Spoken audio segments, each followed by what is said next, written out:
Today we're looking at the basic wraps used in origami tessellations. These are ways of managing pleats that make it easier to set up the next twist, especially when it's on the opposite side of the paper from where you're working. So the three basic wraps that I'm going to be talking about today are the triangle wrap, the compound wrap, and the half hexagon tube. The half hexagon tube doesn't sound like a wrap, but you'll see that it's actually composed of three triangle wraps. So first off, the triangle wrap. I'll start with what one looks like, what the crease pattern is, and I'll do it kind of up here on this grid. I just have a small grid, 16 divisions on a hexagon, a triangle grid, and I'm going to start with a pleat coming in. I usually do dashed lines for valleys and solid lines for mountains. And then there's going to be another pleat that interrupts this pleat. And instead of doing a pleat overlap, we're going to set up a triangle wrap. So this triangle wrap, all it's doing really is doing a three-way intersection of mountain folds on the opposite side of the paper. So what we want is for our initial two pleats to stay in the same orientation. And let's say there's another pleat down here that we don't want to cross, that one we're still going to be crossing, but there might be other stuff down here that we don't want to interfere with. And so doing the triangle wrap lets us get this pleat out of the way instead of going somewhere we don't want it to go. So the rest of that crease pattern is really centered around this three-way intersection of valley folds. And then there's mountain folds. So the mountain fold for the initial pleat, the three-way intersection of mountain folds that's one space away from the three-way intersection of valleys. And when it's actually folded, you also get a little valley fold in here that makes it flat foldable. But the key features are the three-way intersection of valley folds and the three-way intersection of mountain folds. And that's going to fold up into place. So there are two ways to set this up, and it depends on which of these two pleats came first. So I'll start with this pleat coming first, and I'm going to use a clip. These are the same clips that are in my full paper packs to hold that in place. And then, so let's say that pleat is something we already had on the paper. Then we have this pleat coming in, and we want to do a triangle wrap because we want to set up the next twist on the opposite side of the paper. If the next twist was going to be on the same side of the paper, I would take those two pleats and do the three-way intersection on this side. But since we're saying in this scenario, the next twist is going to be on the opposite side, whether that's a triangle or a rhombus, we see these two pleats coming together at a 120-degree angle, and the angle is always between the directions they're coming from. And so I can take this new pleat, the mountain fold is running up under, I see where the mountain hits the existing mountain fold, the folded mountain of the existing pleat, and I can erase the pleat going away until I'm left with this more locked in form. So this part of the paper is all down lower. These two parts are raised relative to that, and it all lays down flat. So that's case number one. That's the easier case. Case number two is I have this pleat folded first. Excuse me. I'll go ahead and use a cough drop so I'm not clearing my throat the whole time. So if this pleat is folded first, and we have this new pleat coming in, and again, we're forcing it by something happening over here is causing this pleat to come into being. The way we're going to put in the three-way intersection, the triangle wrap, is by popping this mountain down where the valley fold of the new pleat hits. And then we're running that valley down until it hits the existing valley down below, and that'll turn into a three-way intersection of valley folds. All of these pleats, well, really the two that you have data on are the two that are coming into the interaction. Those are both single depth. There's one grid spacing between the mountain and the valley folds. And so you get a single depth pleat coming out. You also, by which I'm saying the mountain fold coming out above the three-way intersection of valley folds is going to be one grid spacing away from this new valley fold. So, oh, and thanks earlier for the compliment on the clips. So those are the two ways of setting up this three-way intersection. The other thing to be aware of, though, is that the conditions for setting up the three-way intersection aren't just that the two pleats are coming together at 120 degrees. They also have to be going to the same twist.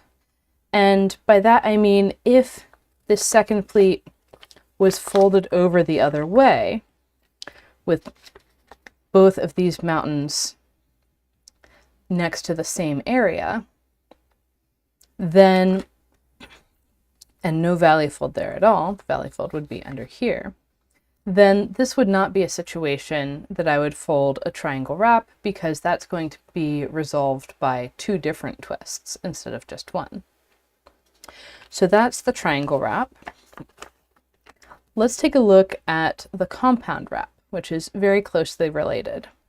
So the key for the triangle wrap is these pleats are coming in and they have an angle of 120 degrees.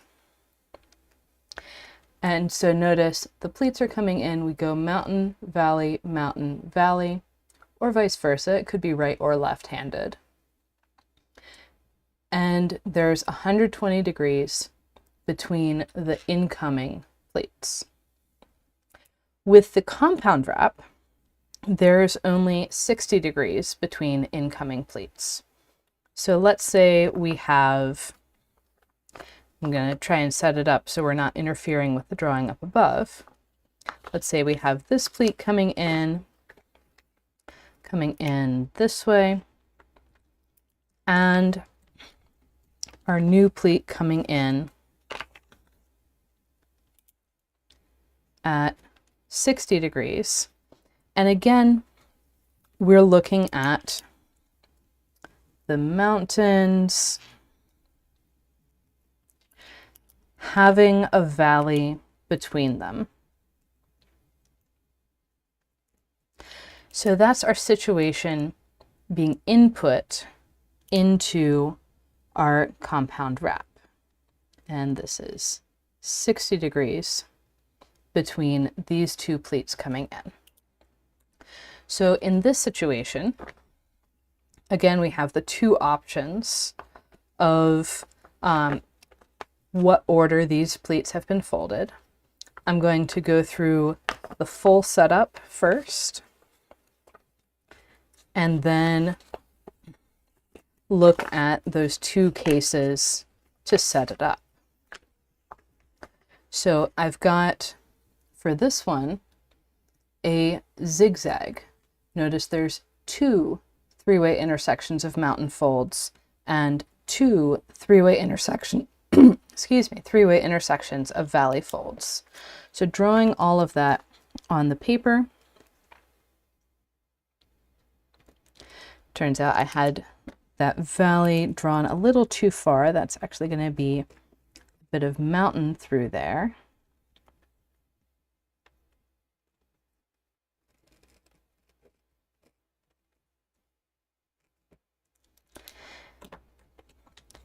And let's see, is there anything else that's needed? Any helper creases like we saw with the triangle wrap? No, this is all going and folding together. And the reason why this works is because it's a subset of the Mura-Ori corrugation. And so when I'm folding these, I'm thinking about, okay, we're going to take this incoming pleat, we're going to bounce it around until it can head out straight. And one of the interesting things about this particular arrangement is that it has exactly the same lines as the pleat overlap in a particular, excuse me, the same folds as the pleat overlap in a particular order. But what it's doing is unlocking the layers so that it can fold more smoothly and kind of distribute the layers further down. So that's what the compound wrap is, and I call it compound because it's functionally two triangle wraps stacked really close on top of each other. So let's go through our two cases, and again, I'll start with the pleat that's layered on top as our pleat that's fixed in place. And then when we're bringing in our second pleat, the key things to look for is we're going to overshoot by one spacing, and then we'll form our three-way intersection of mountains up above, and going down towards that pleat, that new pleat that's coming in, one grid spacing away, we'll form a second three-way intersection of mountains and be able to lay that down flat. And I'll just clip the second pleat really quick to show you on the back side what's special about this arrangement is that it perfectly sets up a rhombus twist. So if I have these two pleats coming in and I pop the point up, now I have all the mountain folds for my rhombus twist. I could also use that to set up the first two pleats of a hexagon twist or a trapezoid twist. There's a lot of flexibility when it comes to this wrap. So from this side, if it was set up as a rhombus, to get back into that compound wrap, we would pop the point at the far end of the central diamond down, and that's going to tuck into place, and that's our dang, my voice is not cooperating today.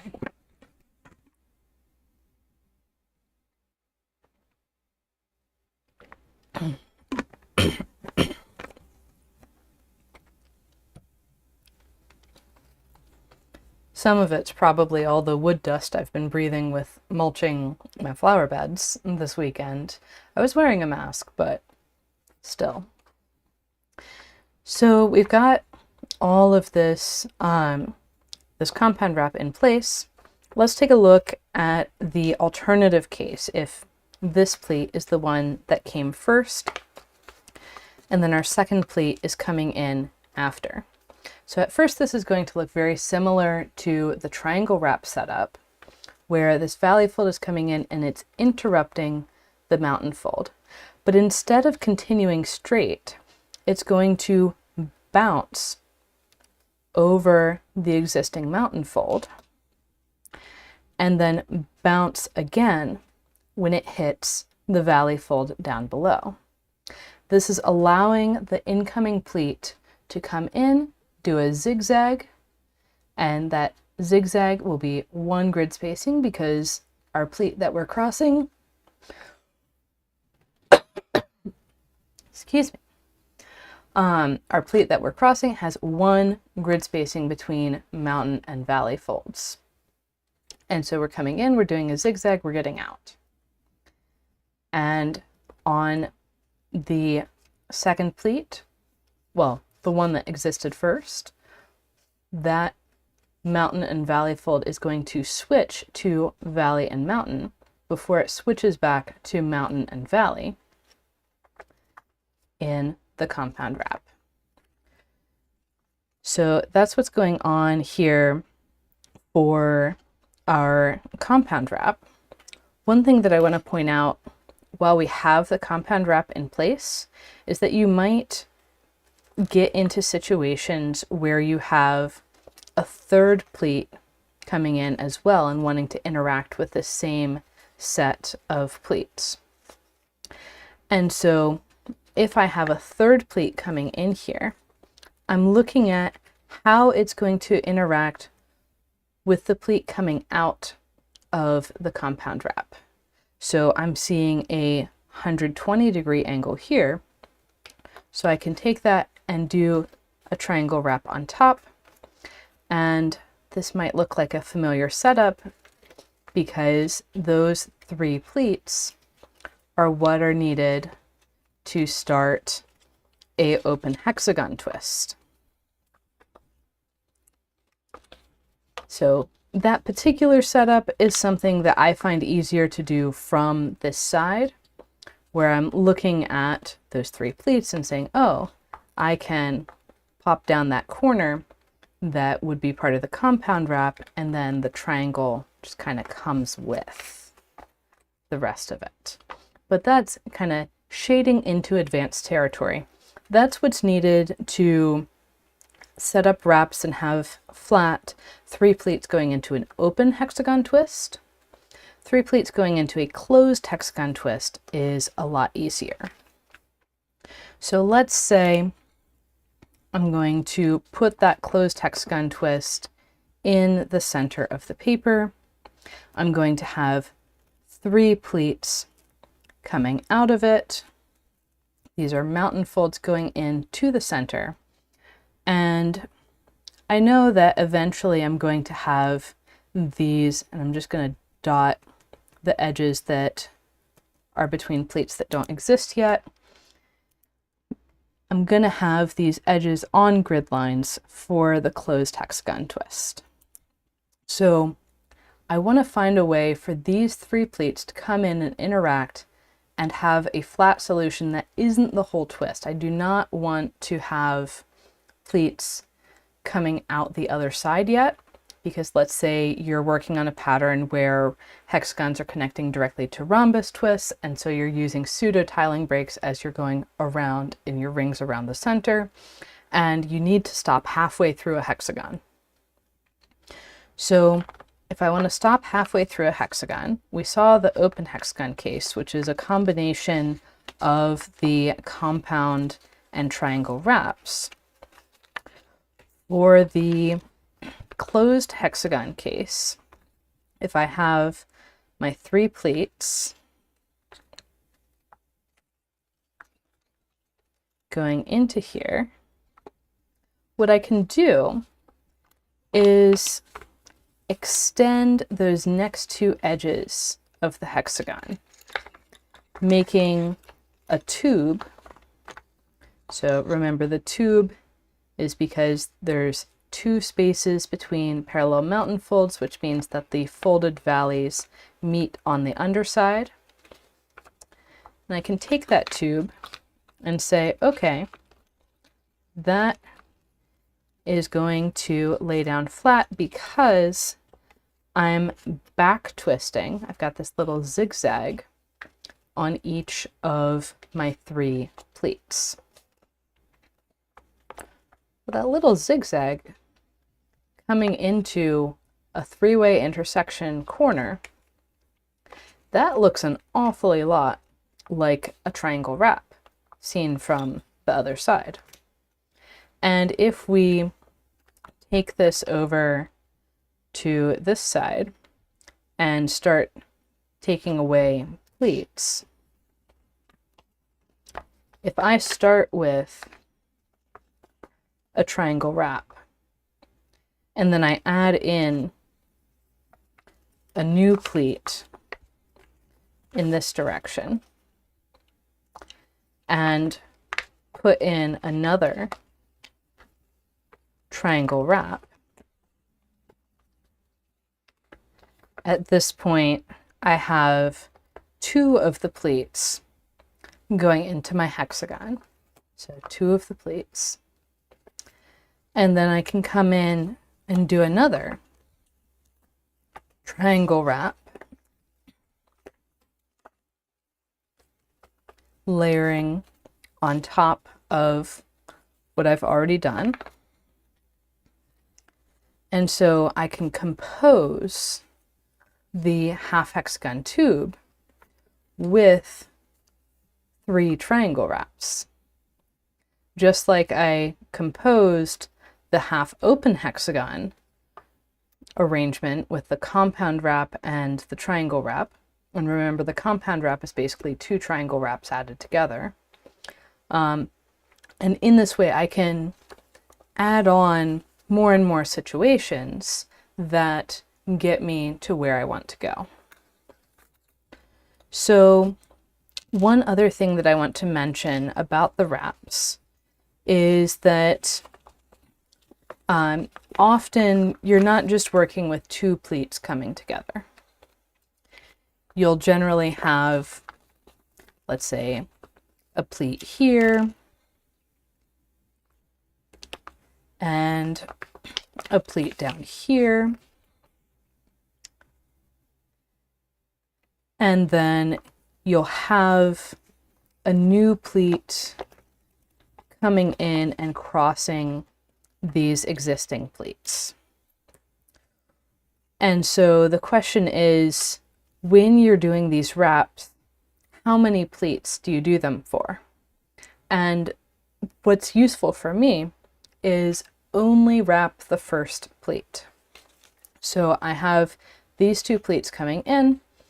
It's a 60-degree angle between them, and I'm going to put in a compound wrap, or 60-degree angle, therefore I'm putting in a compound wrap.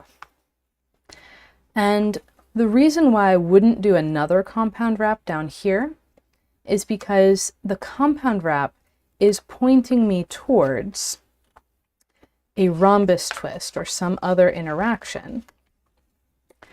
And if I did something else with this pleat coming further out, then I would have to undo that as soon as I go to fold the rhombus twist. And then from here, the way these 2 pleats are coming together, their valley folds are closest together. And just like when we saw, and really if we just flip over, now we see the mountain folds closest together. It's not going mountain valley. So this needs to be resolved by 2 different twists.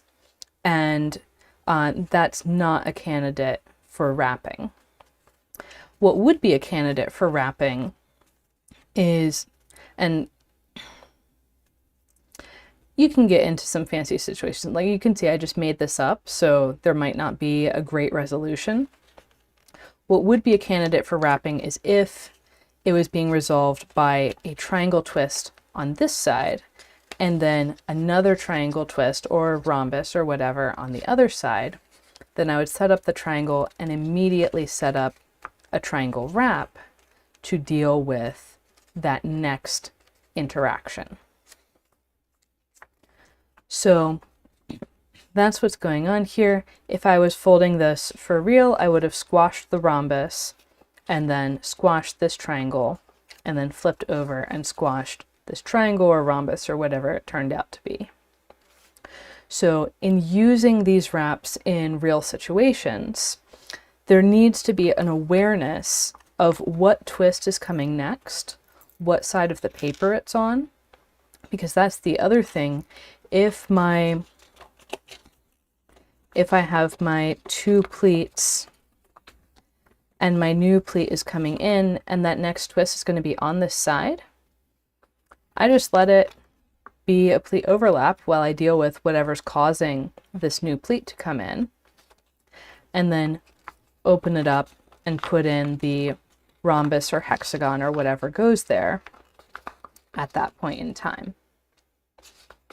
So there needs to be the awareness of what exactly is going on and what's going to happen next in order to use these wraps effectively. But the very basics are that when we have these two pleats coming into the same twist that's going to be on the opposite side of the paper and they're at 120 degrees, then you do a triangle wrap. And if those pleats are coming together at 60 degrees, then you do a compound wrap. The situations where you have three pleats going into a hexagon are either a compound wrap plus a triangle wrap for the open hexagon case, or these the half hexagon tube in the closed hexagon case. And that'll get you through quite a lot of origami tessellations. Like, it'll get you through everything that uses single depth pleats. It'll get you through, yeah, I'm gonna say everything with single depth pleats. Once you start throwing in trapezoids, that starts making things different, but it's more variations on the same than really truly different. But those I'm separating out into a different video on advanced wraps in a couple weeks. So happy folding, everyone. I'm not seeing any questions in the chat. If you have any burning questions, now's the time. And there's so much you can do with this. Like I mentioned earlier, with the pseudo-tiling breaks, when you're working your way around a center and you want to add just one layer of twists, that means that you're going to have to add half of a hexagon and then the other half of the hexagon later, because in the tile form, that hexagon is, one hexagon, we can even see this in the grid, one hexagon is 6 triangles. Like we can just directly see that. And that's true in the tiling as well. So you can always fold a triangle once it's been set up. A rhombus is interesting. So with a rhombus shape,